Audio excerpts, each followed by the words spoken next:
Welcome to Tea Talk Real Talk. Sharon Levy of Taking Tea in Style. And today my guest is my very own good friend, Debra Hare-Bey, and I'll have her introduce herself. Hello, Sharon. Thank you so much for inviting me today. I am the brand manager and CEO of Om Inc., Om My Heavenly Hair. I am a celebrity stylist and master braider. I'm so happy to be here today. Thank you for coming. You know that you are a very good friend of mine, and I love your work. You are just superb. Yes. Thank you. So thanks for coming. Thank you, tea lady. Yes. So I could not get here fast enough because I wanted to once again enjoy this wonderful tea, which I had last night, by the way. Okay. And wow.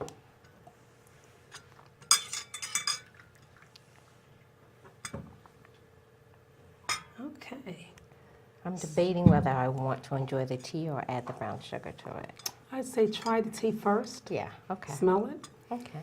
Take it Inhale a all little in. bit and just relax. See what you think. Bourbon?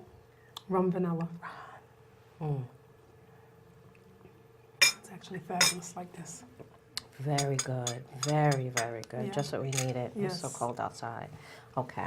So tell me about what's been going on in your life with your store and your rebranding and all your wonderful products and services, Debra. Well, lots of things are going on.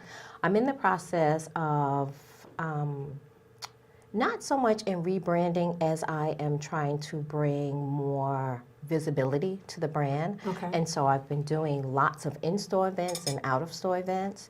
And to date, it has been extremely successful, so I'm very excited about that. Okay. We have some things on the back burner in terms of just doing more industry events. Okay. And so when I talk about industry now, we're sliding over a bit and going into natural hair care, which is my passion and my love, as you know. Of course. And so we really want to take a stronghold in that market, and so we have lots of events that we're doing and, you know, sort of forward planning to have more visibility in that market as well. Okay, that's awesome.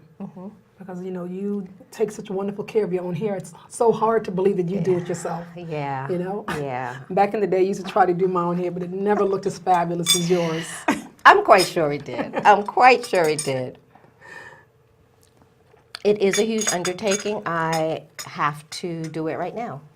And so, you know, what I normally do is get myself psyched up, whether I'm looking at a vision board or checking out people walking down the street, so I can see something quite fabulous and go, okay, I'm ready. Now I'm ready. Right. And then, you know, the process begins where I begin to take this down and to put it back in. And sometimes that can take up to, I'm embarrassed to say this, a month. Really? Wow. Yeah, because in addition to, you know, working at the store and doing all the other stuff, I have to do my hair once I'm done with all of that. And my OCD kicks in, so I have been known to put it in and take it out, and it's so sad. But I'm getting better. I've learned that once I do my hair, just stay away from the mirror. If I can get past the first week, I'm good. Right. I'm good. Right. So, I mean, I know a lot of times hairdressers, you know, they're so busy with clients, they never have time to do their hair. And a lot of times their hair don't always look really nice. But I have to say, since I've known you for over 10 years, your hair always looks fabulous. Well, no matter how you do it, it's always I nice. take it serious. I am my brand. And Right. so people expect, when they come to the store, they expect to get a very specific service. And it's always a wonderful thing when people do come to the store and they say, wow, your hair is so attractive, and I tell them I did it. And I think that just puts them right at ease. Because if I can do my own hair and it looks this way, then certainly they're in good hands. Right. So, you know, I really take that serious. So I am my brand. Okay. So I have a question. Now, what made you decide to just get into natural hair versus, you know, the traditional chemicals and things like that? Wow, that's a really good question. I wore my hair natural for the better part of my life, over 100 years, because, you know, I'm about 207, right? So the better part of my life, I wore my hair natural, and I did try the relaxer, and I did wear it for a hot second. And what made me go back to wearing my hair natural was I really got tired of going out. My clothes would be intact. my hair would be a mess. Right. My hair is very, as most of our hair is very sort of, what's the word? It kind of has its own thing. So if the weatherman said rain, it wouldn't even have to rain and my hair would just, Just go fluff crazy. up, afro, Right. which is not a bad thing, but that wasn't the intended look at that particular time. Exactly. And so, I really started to just braid my hair, and I felt like, wow, this is really working for me. I can leave my house and come back, my clothes intact, and my hair is intact. And so that really is the reason why I started wearing my hair natural. And then taking it a little bit more serious when I had my first daughter. I thought, wow, I really enjoy this. So I'm just going to make it a career. Okay. Yeah. So, and I love it. I love Now, how long have you been doing hair, Deb? Wow. Not to give away your age or anything, but. So, taking into consideration, I am about 200 years old. I have been in this industry for over 25 years. Right, wow.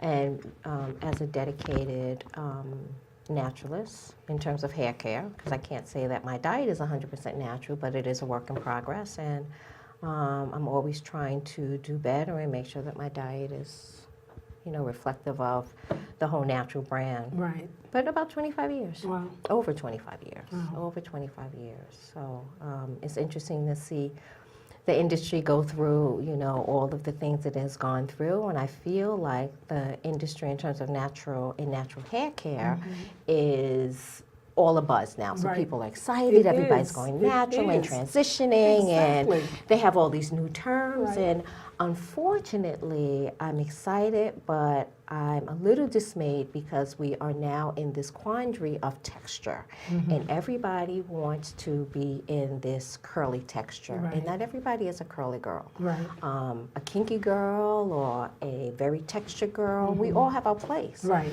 And it's all good. If you have hair on your head and it is all there, that's good hair. Right. And so that's where I get a little dismayed because everybody is, sort of wants this curly girl thing, and that's not everybody. And so it's really problematic. Right. And then I see, with so many bloggers with the textured hair and all these different products, how do you really get to know what's the best product for your hair in terms of the natural hair? I tell people to live in their truth. I think that if you first identify what your texture is and begin at that point, then the product can serve you well. I think what happens is a lot of times people, again, with this curly girl texture, they are looking for products to do what it would do for a curly girl, but you're not a curly girl. Right. And so, that curl after using that product or whatever it is that you're looking for that product to do is probably not going to happen. Right. So if you start with what your real texture is and then use the product properly, then you have a better chance of it working. And in the event that it doesn't, which, oftentimes it doesn't, and oftentimes it does. I think that you have to give it an opportunity to work and see if it is what's right for you. And I say, a month of doing as, doing how it's directed. And seeing if it works, and if not, shelf it and try something else. And I also recommend using, creating almost like a hair diary, a product diary, so that you know what worked and what didn't work. Right. Now, how do you feel about a lot of these young people that have no experience in hair, but they are blogging about different things that's good for the hair and not good for the hair? How do you feel about that? Industry-wise, it's very upsetting. We have, certainly myself and others like myself that are professionals in the natural hair care arena, we have lots of history behind us, whether it's whether it's formal training with school, whether it is our years in the business, having experience, from one end of the spectrum to the other end in terms of texture. So we're really qualified to know what we're doing. And I think it's problematic when you take on the role as being a leader in terms of being able to help people deal with their natural hair. So I think I wouldn't have a problem if you prefaced it by saying, these are the things that work for me. If you have texture similar to mine, you might want to try these, but I am not a professional. Seek out a professional. That would make me feel better, but that's not what's happening. So that's the unfortunate thing in the industry, and it's not just natural hair care, it's sort of very wide in terms of other industries, exactly. where you have bloggers and bloggers sort of taking over the industry and not always giving the correct information. Right. So, it's a bonus sometimes when they recognize, and some do, and we have on our end as natural hairstylists, being the professional, we have sort of attached ourselves to the bloggers and bloggers so that they can have the go-to stylist. Right, exactly. And offer that to their followers. And so in that case, it has been great because it broadens our visibility. Right, okay. And it lets people know that when you need help, and you will. Right. You can't cut your own hair. You Right. can't, same as when Yeah. we relaxed our hair. You Right. can't. It's hard. It's really Extremely difficult. hard. So, it proved to be problematic, but, us linking ourselves to some of the bloggers and them understanding that, it's not the way to go as a way to only do your hair yourself. You have to include a Exactly. professional. So. Right, right. Now, I know you did some writing for magazines, how did you come about doing that? Wow, that's a funny story. So I really took ownership once I decided that I was going to do the whole natural hair thing. So I read everything I could read. I looked at companies that I thought I wanted to be most like, and I really dove. Okay. I really immersed myself in. And so when I found out that a natural hair magazine was going to start in my industry, I said, there's no way that's going to happen without me having a part of it. Right, nice. And I am not a writer. Right. And so I remember telling my PR person at the time, I said, I don't care what you have to do. I want to be able to write. Get me in there. I said, I don't even need to be paid. Right. And so he did contact them, and it started off as one article. One article went to two. Two went to a column. Right. A column went to three. Nice. Three went to, assistant editor, and then to associate editor. Okay, great. And that's kind of how it went. And recently we have another new magazine, so I'm really excited about that. It's called Naturally Happy Hair. Okay. And so I haven't shared this with anybody, but I will be one of the newer editors. Oh, wonderful. Yeah, in the new year. So I'm, really excited. So we're just in the negotiation process, Nice. and so I'm excited about that. Yeah, I'm very excited about that. Because I know you haven't written in terms of a magazine for a little while, correct? Yeah, unfortunately, Braids and Beauty is no longer in circulation. I'm still do some things for Hype Hair Magazine. Okay. And I have my blogs that I love. I know. The I Red follow them Room. when I can. Yes, Red Room Natural, and then the Glass Door. Those are my two blogs that I really make sure that I, offer really good information Right. along with excellent hair care. Right. So, I'm excited about that. That's awesome. Awesome. So tell me about the new store in Brooklyn. Wow, the new store. What's the difference between there and where you were before? Okay, so I was on Vanderbilt for many years, and it was a great neighborhood. We really had some great times there. So I reflect really fondly on that time. But now moving into the new store, it's a whole new thing. So in the past, where we just focused on healthy natural hair care, Right. now we have a product line. And Right. this is what's exciting Nice. because now we can be a complete lifestyle brand, Right, which is what we exactly. are. And so, when you come in, we really can service you, I like to say, from head to toes. And so not only for the mom and the dad, but for the family. Right. And it's quite exciting to have an opportunity to offer people, wonderful products with natural, vegan, and organic ingredients, as well as natural hair care. So, we're in Borum Hill, 2 blocks from the new stadium. Oh, that's exciting. 2 blocks from the Atlantic Center transit hub. And so we are really positioned well for traffic, and, lots of events happen at the Barclay, and it's really exciting. So we Great. have lots of plans for the new store. Nice, nice. So I know it's a big, big difference because one was more residential. Yes, yes. That's fabulous. And in that space, because I went from Vanderbilt to Bainbridge, and when I went to Bainbridge, which was very residential, that was my opportunity to downsize and really focus on the product line. And it took quite some time to do. I was underground for about 10 years, and now I'm back. Wow, Yeah. that's a long time. Yeah, so I'm 2 years new in the space. Right. So it's been, Awesome. the whole thing has been quite a journey. Yeah, I'm sure. Quite a journey. I'm sure. Yeah, with You know. lots of ups and downs. You want to share some of those ups and downs, or just I too could. many? You know, I won't get really detailed in it because the interview probably would not go well. Because you may see tears, and we don't want to do that. But I will tell you, as an entrepreneur, we know that it could be really difficult. And you're going to have good times, and you're going to have really trying times. And the best advice that I could offer is, I'm not sure that there are real mistakes. Right. I look at them as an opportunity to learn and do things Right. different. Learning curves. And sometimes we find ourselves in positions and things we shouldn't be. And sometimes you're shook up Right. not to go that direction. I know. And so that was part of my experience when I was in the process of formulating the product line, working with an herbalist. It started off well, as most things do, Right. and it really went horribly wrong. Wow. And it's only through the grace of God and my wonderful husband and my relentless, I want it so badly that there's nothing that could happen that would really stop me. Right. And so, you know, as an entrepreneur, you have to want it. You really have to Right. want it. Because if you don't want Right. it, there will be so many bumps in the A lot of road that obstacles. you will put it down. Right. Exactly. And so you really have to prepare yourself for a bumpy ride. Because in Right. our head, it's all good. Mm-hmm. Coming out the It box, seems smooth fabulous. I sailing, was going to be right. on Oprah.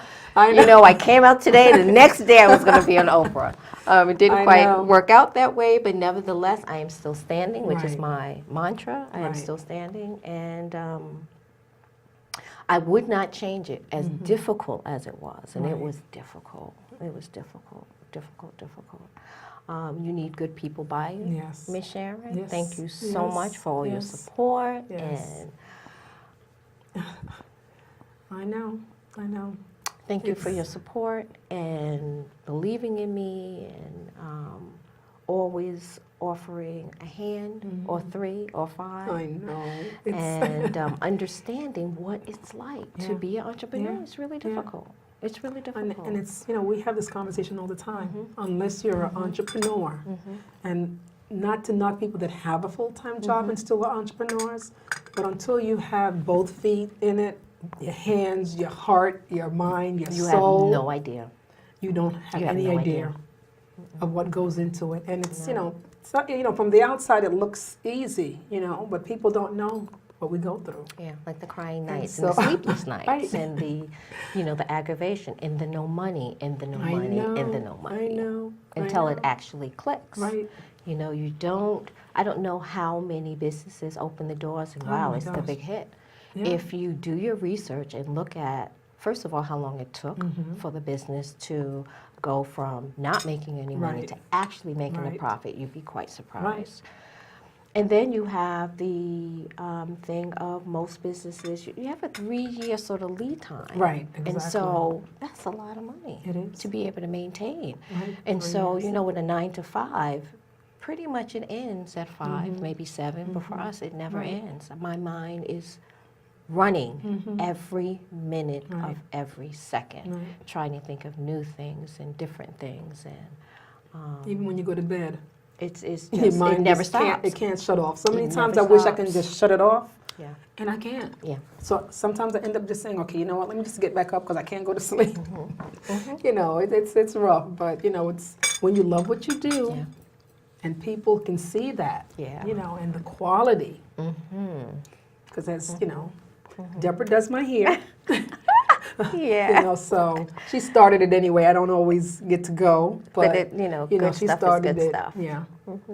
So I really, truly love your work. Yeah. Truly love thank your you. work. Thank you. Thank you. Yeah. I enjoy it. I really, you know, it makes me smile, and I have to share this with you. I, oftentimes waking up, you know, you prepare yourself to go to work, and I would have the flutter in my stomach. Like, what is going on? I'm not nervous. I'm not.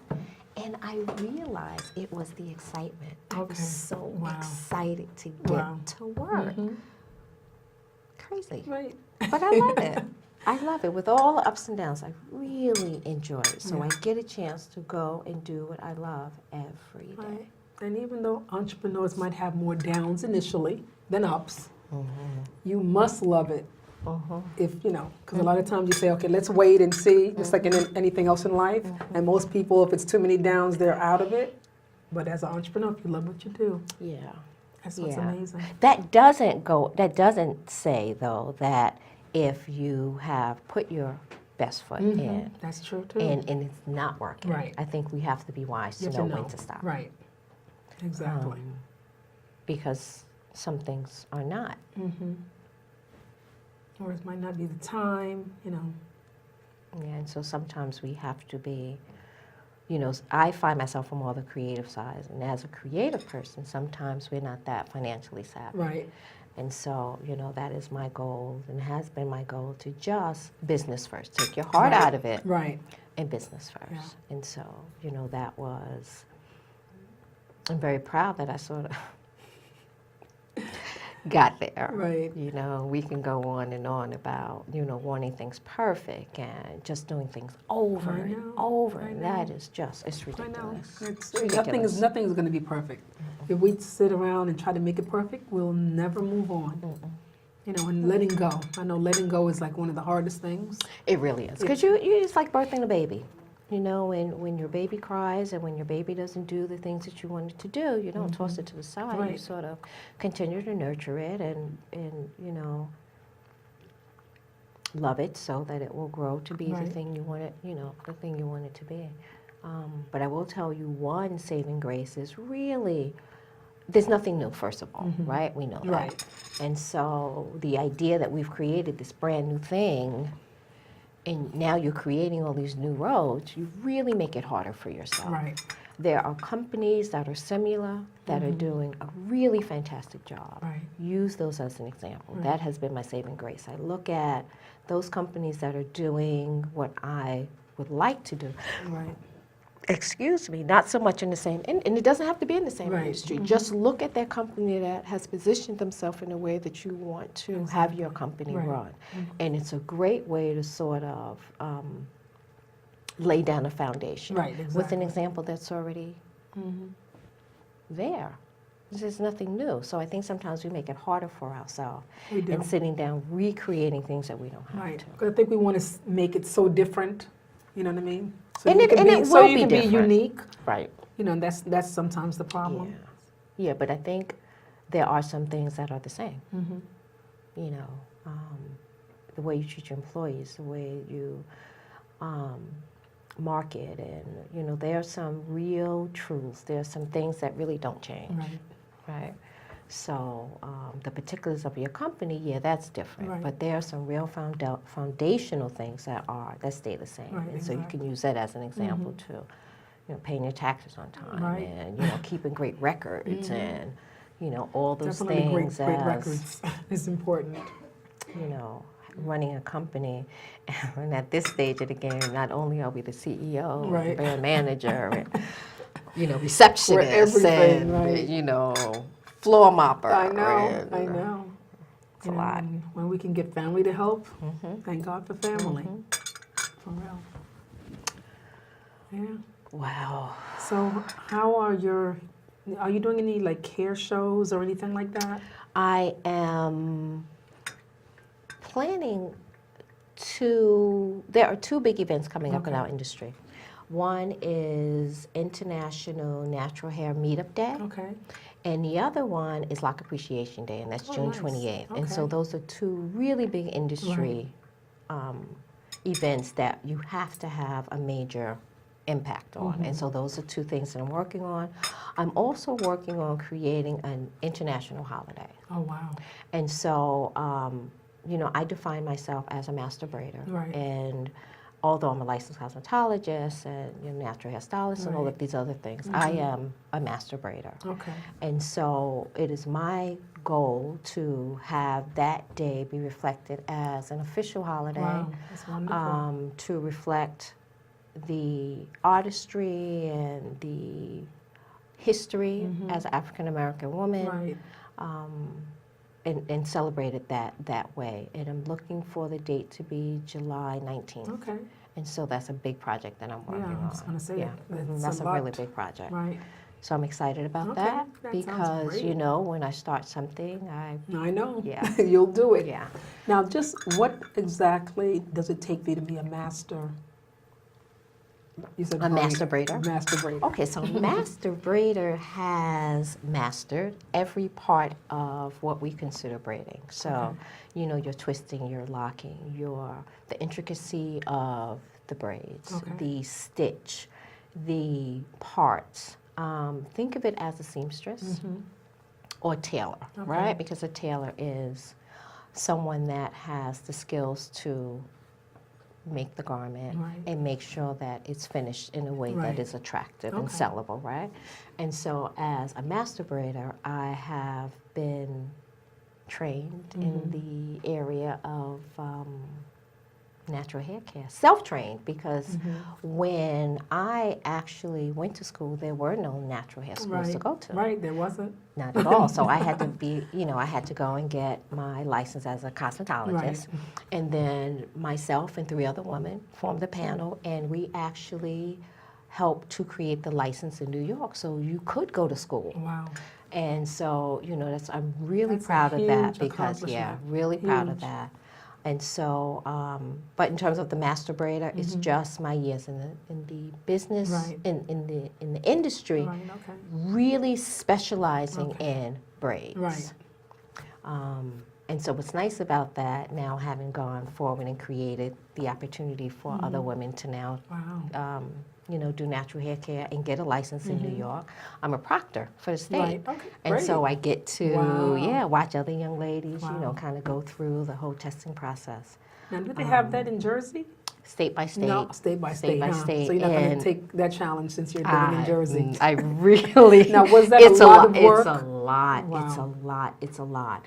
And you have to think of the cosmetology industry as a million-year-old industry that wants it just the way they want it. Okay. They don't want to change. They don't want anything new. What are you talking about? It really is an uphill battle. Wow. It's really difficult, and it took a lot. I was really young then, and so I had more energy. And it took a lot. It took a lot of our elected officials. It took a lot of going back and forth with the state. It took a lot of writing a curriculum. It took a lot. And so I will leave it to the next dedicated person in New Jersey to pick up the baton. Cool. I will assist if they so needed, and I really wish that I had. All right, so I want you to just tell us really quickly some tips, and then let us know where we can, you know, come to your salon and give us that information. So tips. You know what? Let's talk about natural hair in terms of locks, okay? The beautiful style that you're wearing. So if I were to give you some tips, I would tell you to sleep on satin. And these are things, the tips, I'm just going to give you a few. You can, it's pretty much universal. You want to sleep on satin. You want to keep your hair clean and free from residue. You want to oil your scalp as needed. And you want to keep it in a style that has no tension. Okay.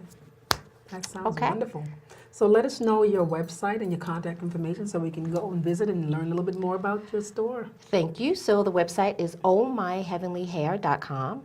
The location of the store is 503 Atlantic Avenue off 3rd Avenue in Brooklyn. As I said, 2 blocks away from Barclays Center, 2 blocks away from the Atlantic Avenue Transit Hub. And our hours are 11 to 7, and the telephone number is 718-858-6644. Awesome. So thank you. Thank you, my darling, for coming onto the show. I so really, enjoyed really it. I so enjoyed having it. you. So we're going to wrap it up, and I can't wait to see you guys next time for Tea Talk, Real Talk. Have a good night.